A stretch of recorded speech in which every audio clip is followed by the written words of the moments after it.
Hello crafty friends, welcome back to another card making YouTube video. Today I'm going to be digging in and trying out a relatively new and definitely new to me product, and it's these Nuvo Expanding Mousses. So I believe that this is the full color collection at the moment. They're really kind of shiny and vibrant. You've got 4 of the more kind of metallic colors and then 4 more kind of plain colors at the top, I guess. And I'll go through each of these and show you how they work. So we've got this red leather color. So beautiful. These are all really, really shiny, and they're an addition to the existing Nuvo Mousse range. They come packaged in the exact same way with a foil seal, so everything's really fresh when it arrives with you, and you want to use a palette knife. You don't want to put your fingers into these tubs because you'll contaminate them, so you want to make sure you're always working with a palette knife or something similar. So I'm going to go through each of these colours and kind of swatch them out. It explains on the back that if you apply the expanding mousse with a spatula and then you can heat it straight away or when it's dried to get different results. It is a water-based product, so you can add distilled water to soften the consistency. So I'm going to go ahead and swatch each of these out. I'm just applying a small amount over to the side on a laminated sheet of cardstock just so I've got a slick surface to work through, and then I'll go through and put a little kind of swipe onto each of these pieces. I'm using my finger here because none of this is going back in the jar, so I know that it's perfectly fine to get all of my germs in this. It's not going to go back in the jar and contaminate anything. And I just wanted to show what they look like on a white cardstock and a black cardstock. And I'm making sure that I've got some kind of thicker texture pieces at the right hand side, and then it kind of smooths out over to the left. So you can see them here. They are so beautiful, so vibrant. I was going to go through the colors with you. So we've got red leather, Bramley apple, which is the green. Then we have Boatyard blue, which is of course the blue color. Then we have misted, I want to say mauve. I hope that's how you pronounce that. And then we have worn linen, Tuscan gold, grey matter, which is probably my favorite color, and mustard seed, or my favorite color name, and then mustard seed. So I'm going through here and applying heat just before these dry. So I know I'm not going into much detail with what's happening here, and I'll explain my reasoning. So I'll be perfectly honest, I wasn't too impressed when I did these swatches and I heated everything up. I noticed that everything kind of dulled down a little bit, which I thought was a really cool effect, and it kind of aged everything, and I was thinking, this doesn't really seem to expand too much. Maybe it's because I'm doing this straight away on the pieces that are wet. Maybe if I actually wait and do it on the pieces after they've dried a little bit, you'll see some more expansion. But I tried it both ways, and I figured it didn't seem to expand all that much, and it seemed to more kind of age the piece, which was a really cool effect and I definitely liked. But I was thinking, it's not really what I expected from a product labeled as expanding. So I noticed that everything kind of dulled down in color, it kind of cracked a little bit. It kind of reminded me of like sun damage to skin. So everything gets a little bit dull, a little bit dry, a little bit cracked and flaky. And I thought, okay, well that's really cool, but it's not necessarily what I expected. Now, you'll see as I go through this and I start to create some more examples that actually when you use this through a stencil and you apply a really thick layer, you get such a different effect. So that's why I'm not kind of focusing too much on these swatches here, but I wanted to show you because you may do the same thing when you get the product. You may go ahead and swatch it out, see how it looks, try applying heat versus not applying heat, leaving it to dry on some of the pieces and then applying heat to see the difference between the two, and you might also feel just a little bit underwhelmed. So stick with me, there is method to the madness. I'll go through and explain kind of my process of working with these and the things that I discovered and how I am now converted and really love these pieces. So here we have the pieces that were heat set instantly, so while the product was still wet, you'll notice that there is still some moisture in there. So it is a water-based product, so there's quite a lot of moisture to remove while you're heat setting, and that can kind of cause some issues, or at least it tends to for me, in terms of potentially burning your paper or getting quite a strong smell. So I'd maybe recommend leaving it for a little while before you heat set it, maybe not until it's completely dry, but just let some of that moisture remove. I did also notice that each piece kind of reacted slightly differently. That might be because I had different thicknesses of the product, but some of them seem to kind of bubble up more than others, kind of the green and the blue. And there was definitely some kind of flaky texture to some of this.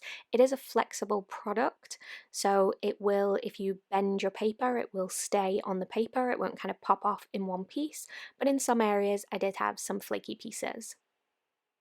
So here we have a side by side with the pieces that have been heat set over on the left, and the pieces that I left to just dry overnight on the right. So you'll notice the amount of shine is a little bit different, and obviously there's a bit more texture on the ones that were already heat set. But now I'm going to go ahead and heat set the pieces that were left to dry overnight. You definitely don't need to leave it overnight, it won't take that long to dry, but just with my filming schedule, that's what worked for me. So I'm running through now and applying the heat to the dried pieces, and I'm noticing that the effect is a little bit more prominent. And I think that's just because there's less moisture in the product for the heat tool to kind of remove and dry down. So the only thing that you're achieving by applying the heat is the kind of expansion properties, or the aging, as I kind of called it earlier. So I ran through and did that with each of these on a white cardstock and again on a darker cardstock. And yeah, at this point, as I say, I was feeling a little underwhelmed. I was like, oh, okay, this doesn't work exactly as I expected. It's a really cool product, but you know, maybe they could have called it a heat aging product rather than an expanding product. But do stick with me. I'm going to go into the cards next, and you'll see there that it is a totally different effect. So I'll just show you some side-by-side comparisons. So on the left we have the pieces that were heat set right away, and on the right we have the pieces that were left to dry and then heat set. There doesn't appear to be a huge difference on camera in these two pieces, but it is definitely a little different, which is kind of a fun thing to note for when you're experimenting with this product. And then we have the same side by side for the dark pieces. You can probably see the difference a little more clearly here, but again, the blue and the purple seem to have like the most reactive effect. Again, that could just be because I put thicker layers down on those pieces. So now we're going to get into some card examples and some ways to use this product. I'm going to grab some Pixie Spray, which is a light tack repositionable adhesive, and it is perfect for use on stencils. This was my first time using the product, so I was reading the instructions there, giving it a good shake, and then spritzing over the back of the stencil just with some scrap paper in the background to catch all of that excess sticky. And then I let everything dry for the time that's stated on the back of the tin, and then I was able to go ahead and press it down on my stencil. On my card base. So I'm grabbing some purple tape and masking off some of the edges. You could stick your stencil down first and then apply your masking tape if you prefer, but because I needed to wait for my stencil to dry for a few seconds, I figured I'd work in this order. There's nothing really in it. You could work whichever way works best for you. So for this first one here, it is a Gina K stencil, and I just want a stripe over to one side. I've grabbed my laminated cardstock as my surface to work on, just because it's really easy to clean. And then I'm going to go ahead and press down my stencil exactly where I want it. And for this one, I'm going to use the green colour. So I went ahead and grabbed the BRAMLEY apple, and I'm using a metal spatula this time, and the only reason I switched is that I found that this product is quite thick when you first start to work with it. The more you kind of work it, the softer it gets. It's kind of like butter in that way. So when you first get your butter and it's really hard and solid, and then you kind of you know, work with it a little bit and it softens. That was kind of what I found. So the more you work with it, the softer and the more kind of, you know, movable or pliable the product becomes. And yeah, so I felt like a metal spatula would work best for this. And you just want to spread this across the surface of your stencil. I fuss with this for far too long, but it's kind of because I enjoy the process. Like there's something about working like this, it makes me feel like a real artist. I really enjoy it. So you can fuss with this for as long as you want, but I wanted to make a really, really thick layer through the stencil. So usually you scrape away the excess like I'm doing here, but I decided that I actually wanted it to be really super thick. So I just kept working with this till I had a nice, smooth, thick layer completely covering that section of my card. And then I'll carefully peel the stencil up and out the way. You do want to make sure that you clean everything straight away because this product will dry on your stencil and it will ruin it. So I just like to keep a tub of soapy water. Yes, this little tub is stained, please don't judge me. I think it's had maybe some kind of curry product in there at some point.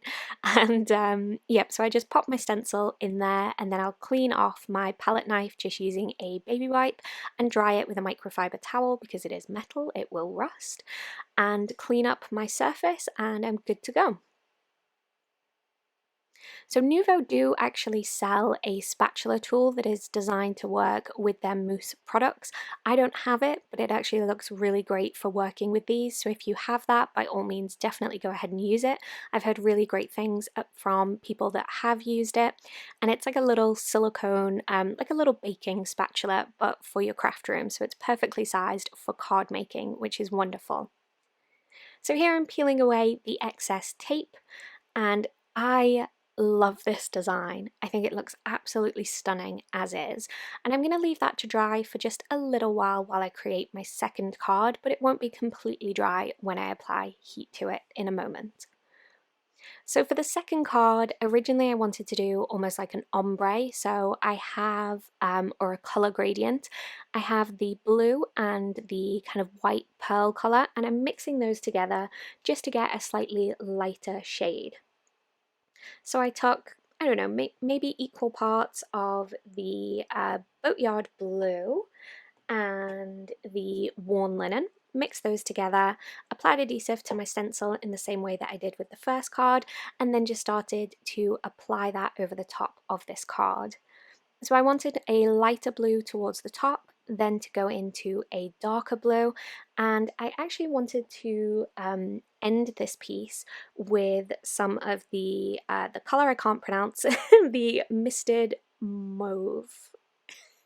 I'm sure someone will correct me if that's not quite right, or reassure me if it is. So again, I'm just working my way through. I'm just really, really enjoying the process. I don't know, it really does seem enjoyable to work in this way, just to kind of get a little bit messy and apply some colours. It's a lot of fun. So now I'm grabbing the lilac-y purple colour, and I just went ahead and lay that directly onto the card at first. So I didn't do any mixing, and then I thought it's going to be too stark of a transition. So I actually went ahead and mixed it in with some of that blue colour so I get more of a transition shade, and then I just kind of went a little bit crazy. I definitely get carried away with a project like this. So at first I was like, yeah, I'll transition into this shade and then I'll go into just the pure purple, and I was just having too much fun with it. So I started swiping backwards and forwards, kind of really mixing, and ended up with something completely different to my original plan of having a nice smooth color transition from top to bottom on the card, and just ended up with more of kind of a mixed look. And you'll see here, this is where I'm like, I'm enjoying this, so I started swiping up the card, getting little bits of purple mixed in with the blue. Then I went in the other direction just to really kind of mix it up, and you can have a lot of fun with this. You could definitely do this with a whole rainbow of different colours. So then I lift up the stencil and you can see that gorgeous delicate design. Again, this is another Gina K stencil, and I will have links to everything in the description below, so if you are interested in any of these products, do go ahead and check that out. And then again, I'm just going to do my cleanup. I had so much left here that I decided to go super abstract art and just start swiping colours onto a card base, because I'd gone ahead and made these custom mix colours and I didn't want to waste them. And I think this background actually turns out to be like my favorite of everything that I did with my efforts playing with the expanding mousse. So I'm not doing anything special at all. I'm just swiping the color, leaving a whole bunch of texture and different levels of thickness, different colors, and I just left that to one side to dry and then heat set it. I'll show you that towards the end, and I think it looks stunning, and it was a great way to not waste all of that product that I had on my desk, because you know, we spend our money on these products, we don't want to waste them, and if you get carried away making a card like I did and you've got a whole bunch of product on your desk that you can't, I mean, you could put it in a separate pot and store it, but that's a great way to go ahead and use it up. Okay, here's the magic. Here's what you've been waiting 16 minutes for. Look at the change to this product as I apply heat. It is, I mean, I had to stop because I was blown away. So again, it has that same kind of aging effect. Everything dulls down a little bit, it cracks a little bit, but oh my gosh, does it expand. So when you use the product properly, I guess, with a stencil rather than a swatch, you get a completely different look. This really reminds me of like Moana. It has that kind of feel to me. I don't know, it's so beautiful. I think the green with this pattern was a perfect choice, and the way it's really kind of puffed up, it just looks beautiful. The dimension is insane. I'm trying to grab a light so you can kind of see the shadows in the dimension. It is unbelievable. It is so beautiful, all of that texture. So then I did the exact same thing with the next piece. Obviously, with this being a full-size background, it took a little bit longer and it was a little bit more difficult to hold and the paper started to curl, but that'll all be fixed with some adhesive. And as I mentioned, this product is flexible. So even though the paper has kind of curled up, I can go ahead and flatten it back out. It won't just crack everything and ruin it. And then this is my bonus piece. So super thick, super dimensional. It looks like, I mean, this would look beautiful on a canvas. I'm really tempted to create a canvas. I think it would look so good. So then I pulled everything together into some cards. I just used a stamp set from Gina. Again, I'll have a link in the description below.